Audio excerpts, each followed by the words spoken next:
Greetings, Mr. Vice President Chiwenga, sir. I have a word from you.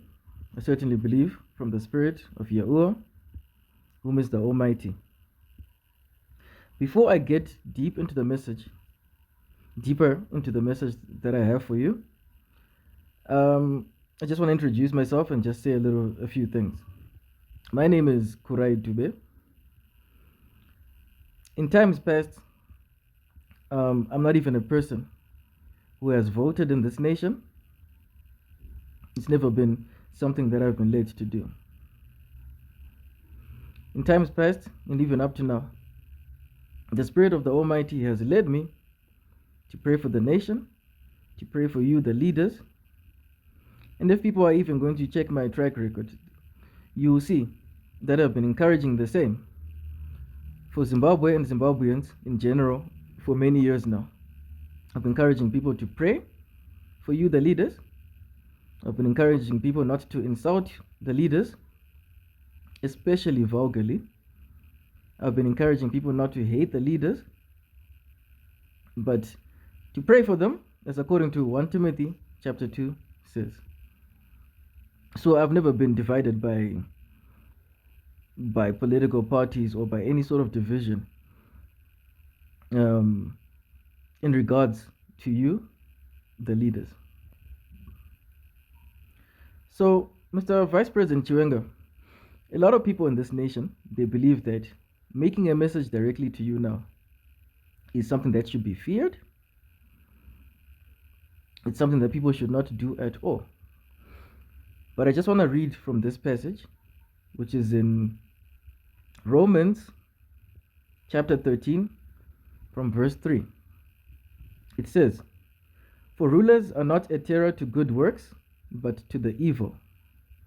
Will you then not be afraid of the power? Do that which is good, and you shall have praise of the same. For he is the minister of Aluah to you for good, but if you do that which is evil, be afraid. He bears not the sword in vain, for he is the minister of Aluah, a revenger to execute wrath upon him that does evil. Wherefore ye must needs be subject, not only for wrath, but also for conscience sake."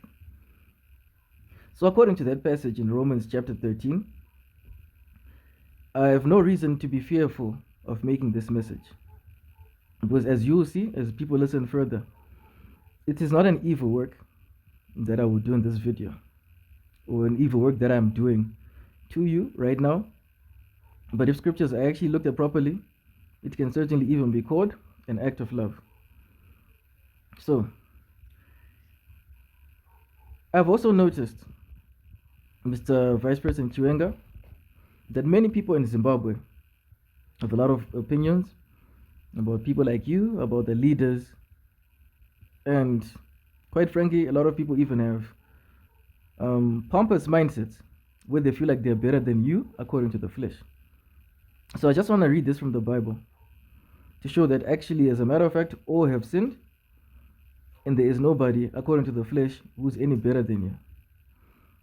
All right, so I'm reading from Romans chapter 3, from verse 10 to about verse 30. It says, "As it is written, there is none righteous, no, not one. There is none that understands. There is none that seeks after Aluah. They are all gone out of the way. They are together become unprofitable. There is none that does good, no, not one. Their throat is an open sepulchre, or sepulchre, I don't know how you pronounce that. With their tongues they have used deceit. The poison of asps is under their lips, whose mouth is full of cursing and bitterness. Their feet are swift to shed blood. Destruction and misery are in their ways. And the way of peace have they not known. There is no fear of Aluah before their eyes. Now we know that what things soever the law says, it says to them who are under the law, that every mouth may be stopped, and all the world may become guilty before Aluah. Therefore, by the deeds of the law there shall no flesh be justified in his sight. For by the law is the knowledge of sin. But now the righteousness of Aluah without the law is manifested, being witnessed by the law and the prophets, even the righteousness of Aluah, which is by faith of Yahushua Messiah, unto all and upon all them that believe. For there is no difference. For all have sinned and come short of the glory of Aluah, being justified freely by his grace through the redemption that is in Messiah Yahushua, whom Aluah has set forth to be a propitiation through faith in his blood, to declare his righteousness for the remission of sins that are past through the forbearance of Aluah. To declare, I say, at this time his righteousness, that he might be just and the justifier of him which believes in Yahushua. Where is boasting then? It is excluded by what law? Of works? Nay, but by the law of faith.